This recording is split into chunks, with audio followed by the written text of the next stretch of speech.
ada satu peristiwa hidup yang sungguh menyadarkan saya bahwa saya ini memang ya dipilih, dikhususkan. Pada waktu kuliah di STFT menjelang tabisan diakon, saya mengalami kecelakaan yang berat dengan bawa motor berboncengan dan kami ditabrak mobil, dan pada saat itu saya terlempar jauh dan satu hari saya pingsan.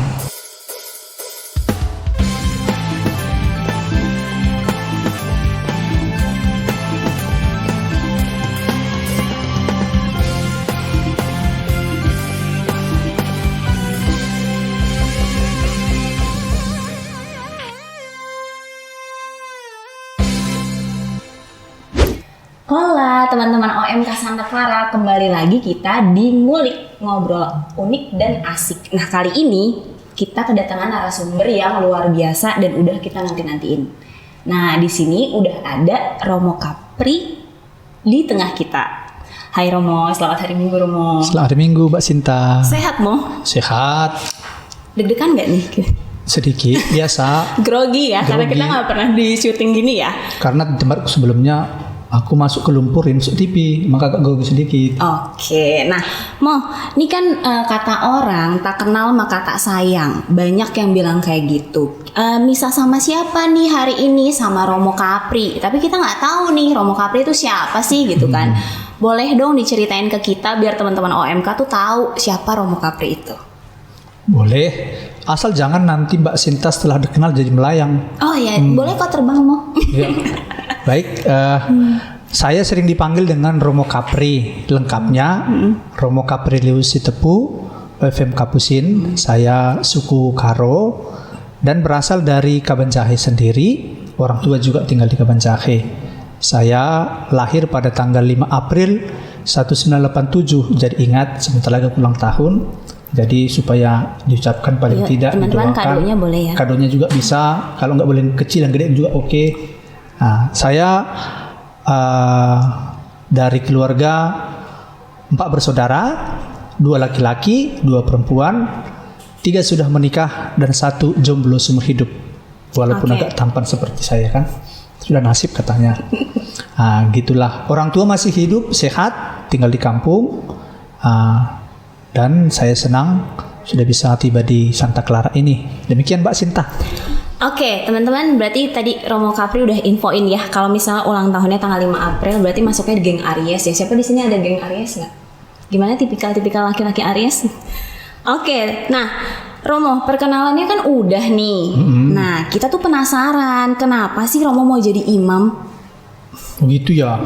Pertanyaannya cukup berat nih sebenarnya. Itulah, coba boleh dong diceritain Romo. Ini mau lengkap atau mau singkat saja? Boleh lengkap, durasi kita seharian kan ya? Boleh kan? Oke. Boleh? Boleh. Baik, saya sebenarnya awalnya tertarik menjadi seorang imam itu sederhana sekali. Saya terkesan melihat seorang imam Kapusin yang seorang misioner dari Belanda datang kala itu ke kampung atau ke stasi untuk merayakan Ekaristi. Dan Romo itu begitu tiba langsung dikerumuni anak-anak dan semua orang disalam. Dalam hati kecil saya, kenapa kok Romo ini disalam, aku tidak? Nah, jadi dari situ muncul niat, aku pun pasti suatu saat bisa seperti Romo. Kemana saja pergi disalam, diucapkan selamat datang, selamat siang, pasti saya senang. Itulah awalnya. Nah, setelah itu saya coba masuk ke seminari, testing seminari Sianta. Itu SMA ya? Itu SMA. Okay. Jadi masuk ke seminari itu tamat SMP, masuk ke seminari menengah. Jadi di seminari saya 4 tahun dengan perjalanan ya ada suka dukanya sebagai seorang seminari calon imam. Ada kala semangat itu muncul, ada kadang kala semangat itu hilang. Demikianlah terus sampai 4 tahun dan saya sampai pada keputusan mau mencoba menjadi pertama-tama menjadi seorang Kapusin. Langsung tuh. Waktu seminar masuk Kapusin, belum terpikir menjadi seorang imam, yang penting menjadi seorang Kapusin. Jadi saya buat lamaran ke Kapusin Medan dan diterima. Setelah di Kapusin, dididik, didampingi, baru menentukan pilihan menjadi Kapusin yang bruder atau Kapusin yang imam. Dan saya memilih menjadi Kapusin yang seorang imam, maka saya mengikuti tahap-tahap pendidikan pendampingan calon-calon imam yang Kapusin dengan kuliah di STFT, mengikuti toper, mengikuti persiapan kaul kekal, dan juga mengikuti kuliah pos S1 teologi, baru ditahbiskan. Nah, dan seperti itulah. Itu sebenarnya sederhana sekali karena ingin disapa. Maka saya juga setelah menjadi imam, ya paling senang menyapa orang dan paling senang juga disapa. Maka kemana juga saya senang disapa. Nah, demikian sedikit sekilas sejarah panggilan Mbak Sinta. Oke, aku mau tanya untuk proses itu kan nggak gampang nih. Ya kan, proses dari misalnya Romo masuk seminari, terus toper, kaul kekal pertama, terus pos S1. Terus kan ada masa diakonat dan sampai perutusan. Nah, boleh dong diceritain pengalaman apa sih salah satu pengalaman yang mengesankan, boleh diambil dari diakonat atau pada saat Romo ditugaskan atau ditempatkan di tempat pertama nih, di mana sih daerahnya? Terus pengalaman apa yang membuat tuh kayak semakin yakin mengambil panggilan ini gitu? Memang panggilan menjadi seorang imam itu tidak gampang. Dan kalau kita andalkan kekuatan kita, pada itu kan nggak akan bisa. Betul. Karena memang harus ya kita sadari bukan karena kekuatan, tapi memang Tuhan mengkehendaki kita menjadi seorang gembalanya. Saya juga dalam menjalani panggilan, ya ketika tahbisan imam, saya juga ya menyadari itu. Saya tidak yakin bahwa sudah ditahbiskan menjadi seorang imam karena melihat perjuangan, melihat ya gejolak-gejolak hidup. Nah, itu terjadi. Ada satu peristiwa hidup yang sungguh menyadarkan saya bahwa saya ini memang ya dipilih, dikhususkan. Pada waktu kuliah di STT menjelang tahbisan diakon, saya mengalami kecelakaan yang berat dengan bawa motor berboncengan dan kami ditabrak mobil. Dan pada saat itu saya terlempar jauh dan 1 hari saya pingsan, tidak sadarkan diri dengan muka yang hancur. Itu dalam perjalanan? Dalam perjalanan. Okay. Nah, gigi juga copot, jadi gigi ini kami katakan ini persaudaraan, jadi milik bersama karena aslinya sudah hilang. Nah, jadi pada saat itu saya sungguh-sungguh disentuh. Nah, dan ada juga pada waktu itu rasa bahwa saya tidak layak lagi menjadi seorang imam karena beratnya penderitaan ini. Tapi disitulah saya disapa melalui tangan-tangan kasih, melalui dukungan, penyemangatan dari orang lain. Saya sadar bahwa memang Tuhan menghendaki aku menjadi alatnya dengan menjadi seorang imam. Dan setelah itu saya tahbisan. Pada waktu tahbisan juga saya mengalami sentuhan yang luar biasa. Saya tahbisan itu dengan muka yang masih luka-luka dan juga gigi masih ompong, kaki juga masih luka. Ada seorang ibu yang baru saya kenal menyapa saya, katanya demikian, "Frater, saya tidak bersedia frater ditahbis seperti itu, menjadi seorang diakon dengan kondisi seperti itu." Maka datanglah besok ke klinik, kebetulan ibu itu seorang dokter gigi. Dan dia katakan datanglah ke klinik besok biar kita perbaiki dulu gigi promo frater supaya nanti bagus, katanya. Tanpa saya sadari, ya kok ada ya orang seperti itu menyapa saya. Maka saya datang memperbaiki gigi saya, sehingga saya memang menjadi agak percaya diri. Dulu ketika tabrakan itu, setelah saya lihat di kaca, saya nggak yakin lagi melihat muka yang sudah hancur itu. Tapi dengan tangan-tangan kasih itu, seperti Tuhan menghendaki saya, segala cara akan dibuat untuk melayakkan saya. Nah, demikian sampai saya tahbisan diakon di Hayamuruk, di gereja Keuskupan Agung Medan, Paroki Hayamuruk. Setelah itu saya bertugas di Paroki Tiga Binanga. Paroki Tiga Binanga itu berada di Keuskupan Agung Medan dan berbatasan dengan Aceh, Aceh Tenggara. Walaupun paroki itu masih di Kabupaten Karo, Sumatera Utara, tapi sudah dekat ke Aceh. Salah satu paroki yang bisa dikatakan agak tertinggal, agak jauh, dan juga medannya luar biasa. Jangankan naik sepeda motor, berjalan kaki saja kita kesulitan ke kampung-kampung itu. Ada sekitar 45 stasi. Dari 45 stasi itu ada 15 stasi harus ditempuh dengan jalan kaki. Karena medannya begitu berat. Jadi kalau ke stasi juga mengunjungi umat itu harus bermalam karena jauhnya lumayan, medannya juga berat, dan mereka juga bisa kumpul pada malam hari, maka biasalah harus Sabtu siang berangkat sampai Sabtu sore atau malam. Malam ada kegiatan dengan umat, baru minggunya mereka Ekaristi, baru selesai makan siang pulang jalan kaki. Seperti itulah medannya. Jadi satu kekhasan di situ saya lihat, mereka sangat rindu akan kehadiran seorang gembala yang cukup dekat. Seperti dikatakan Paus Franciscus juga, itu juga menjadi refleksi saya ya, bahwa gembala itu memang harus berdomba supaya domba itu merasa nyaman, merasa terlindungi, berbaur, dan juga memang harus berani berlumpur bersama dengan umat. Demikianlah sedikit Mbak Sinta, sharing panggilan, pengalaman pertama berpastoral. Oke, aku speechless sih Mo, karena kalau mungkin buat teman-teman OMK di sini ya, kita tuh nggak pernah lihat jalanan berlumpur, terus mungkin harus kendaraannya tuh harus khusus lah ya untuk menempuh itu kan. Karena di sini ya puji Tuhannya jalanannya masih udah bagus gitu kan, udah bisa lah ditempuh dengan sesimpel itu. Terima kasih untuk sharing Romo. Dari tadi kita serius banget nih Mo. Iya. Kita biar agak relax dikit. Ya, santai aja. Aku ada titipan pertanyaan nih dari teman-teman di Instagram. Kira-kira Romo Capri tuh hobinya ngapain sih Mbak? Boleh nggak mau dijawab nih, hobinya Romo tuh ngapain sih gitu? Kan kita tuh bingung ya, Romo tuh kegiatannya kalau nggak misa atau nggak kunjungan pastoral atau nggak mungkin ada yang minta sakramen lain-lain, tuh kegiatan Romo tuh ngapain sih kesehariannya, dan apakah di situ ada hobi yang masih bisa dijalanin gitu? Saya hobinya karena saya berasal dari keluarga seorang petani. Jadi hobi saya walaupun sudah jadi Romo tetap hobi juga bertani, berkebun kecil-kecilan, dan juga memelihara ternak.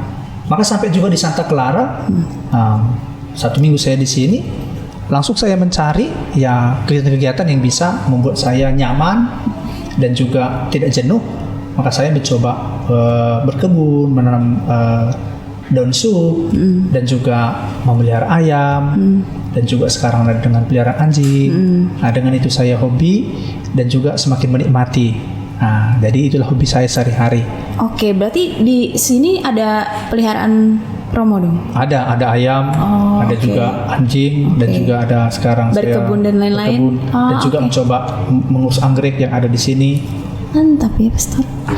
Karena dasarnya kan anak seorang petani. Jadi bawa ke sini ya hobinya sini. Ya, melanjutkan itu dimana ya. Saja bisa dipraktekkan. Oke, nah ada lagi nih yang tanya, makanan kesukaan Romo apa ya?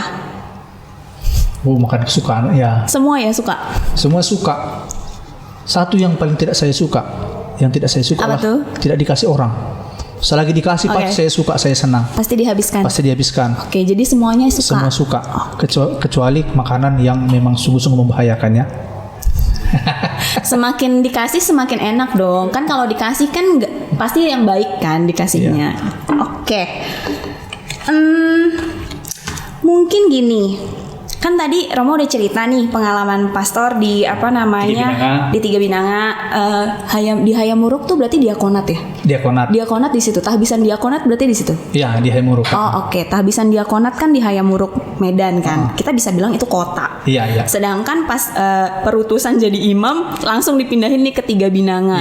Yang kita tahu lah medannya kayak gimana gitu kan. Dari Tiga Binanga itu berarti pindah ke Santa Clara. Berarti kan dari yang dulunya medannya kayak gitu nih, terus sekarang dikasihlah ke yang ibu kota lah, orang bilang gitu ya. Padahal ya biasa aja gitu. Nah itu cara Romo adaptasinya tuh gimana sih Mu? Mungkin kaget dong kayak biasanya, atau enggak gini deh, biasanya Romo tuh kegiatannya ini ke stasi yang jaraknya berapa jam gitu. Sedangkan di sini mungkin paling jauh stasi di lingkungan atau wilayah ditempuh setengah jam. Itu tuh adaptasinya Romo gimana ya? Untuk itu Mbak Sinta pasti butuh perjuangan. Berbeda sekali sebenarnya kalau kita perhatikan paroki Santa Clara dengan paroki Tiga Binanga tempat saya sebelumnya. Paroki Santa Clara itu tidak memiliki stasi, hanya memiliki lingkungan 69 30 wilayah dan jaraknya juga dekat. Betul.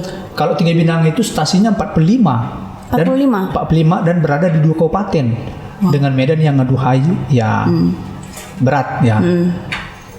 Di Tiga Binanga itu satu kegiatan saya, kerasulan saya ialah saya cukup berbaur dengan umat, suka menyapa, suka singgah, suka juga ngobrol dengan mereka. Nah, tiba di Santa Clara, karena situasi COVID juga tidak bisa kemana-mana, hanya hari Minggu saja. Nah, jadi menyapa umat pun bisa dikatakan kurang karena situasi hanya pulang gereja, hanya menyapa umat secara say hello. Kalau di Tiga Binanga bisa main berbaur, bahkan ke kebun bersama, ikut menanam cabai, ikut juga panen jeruk bersama mereka setelah selesai perayaan. Cukup menyenangkan untuk saya dan juga mereka cukup berbahagia dengan kehadiran saya seperti itu. Itu pasti menjadi perjuangan ya, yang selama ini aktif, yang pulang dari stasi itu mau sampai pukul 12 malam. Di sini ya hanya di pastoran terus, butuh perjuangan, tapi pelan-pelan bisa kok masuk ke situasi di Santa Clara. Nah, memang di Santa Clara ini juga saya sudah mencoba menyapa, berjalan, melihat lingkungan biar nanti setelah situasi pandemi ini bisa juga berbaur dengan umat. Dan satu memang diberikan umat Tiga Binanga kepada saya ialah bahwa saya dikatakan itu dalam bahasa Toba mungkin lebih pas, pastor yang lengket. Jadi kemana saya kerasulan akan lengket di situ, cerita dekat dengan umat. Karena moto tahbisan juga mempengaruhi pribadi saya, pembuat saya. Apa itu motonya? Nah, sederhana sekali bahwa moto saya, inilah aku Tuhan, utuslah aku. Hanya pemberian diri yang ada dalam diriku. Soal kemampuan, soal bakat, soal intelek, saya sadari tidak seberapa. Tapi dengan pemberian diri, pasti Tuhan membentuk saya, mengajari saya. Dan itulah juga menjadi kekuatan saya kemanapun saya diutus, termasuk Santa Clara ini. Pasti kalau saya memberi diri dengan tulus, pasti akan dibentuk, diajari, pasti akan bisa. Demikian Mbak Sinta. Oke, mantap Pastor. Duh, teman-teman mantap banget nih ya romonya. Aku terkesan sih Pastor. Berarti kan penyelenggaraan Tuhan tuh di sepanjang perjalanan panggilan Romo ya. Nah, di tengah ibu kota nih, kan Santa Clara masuknya di Bekasi ya, ibu kota Jakarta. Boleh dong pesan-pesan manis Romo untuk umat di sini, khususnya buat OMK tuh apa sih? Pesan-pesan manis saya juga sebagai orang muda, ada juga tentu harapan terhadap orang muda sekarang, karena bisa dikatakan saya masih sebaya atau seumuran dengan orang muda sekarang di Santa Clara ini. Setelah lebih kurang 3 bulan tinggal di Santa Clara ini, secara sekilas saya lihat memang banyak OMK kita. Banyak sekali. Hanya untuk ikut kegiatan aktif masih kurang. Apakah karena pandemi atau memang diri sendiri tidak memberi diri untuk itu? Maka harapan saya untuk OMK Santa Clara, ya marilah teman-teman OMK semua, mari bergabung bersama sebagai orang muda. Masa muda ini adalah masa yang paling indah. Maka jangan kita lewatkan dengan kegiatan, dengan ya apa yang bisa kita buat dalam lingkup gereja. Pasti dengan kumpul bersama atau jumpa, ada saja ide-ide yang akan bisa kita buat untuk ya membuat kita semangat dan juga untuk mengisi masa depan yang lebih indah lagi. Nah, tapi sekarang sudah saya lihat sudah ada semangat kembali karena situasi COVID sudah semakin mereda dengan aktifnya anggota KUR, dengan membuat kegiatan-kegiatan seperti itu. Itu harapan saya, mari ya seperti saya katakan tadi, pertama mari memberi diri. Nah, demikian harapan saya untuk MK Santa Clara. Oke. Terima kasih Romo untuk pesan-pesan manisnya untuk teman-teman OMK. Nah, teman-teman, karena udah ada nih pesan-pesan manis dari Romo Kapri tadi, itu menutup perjumpaan kita hari ini. Terima kasih ya sudah menonton Ngulik hari ini. Sampai ketemu di episode selanjutnya.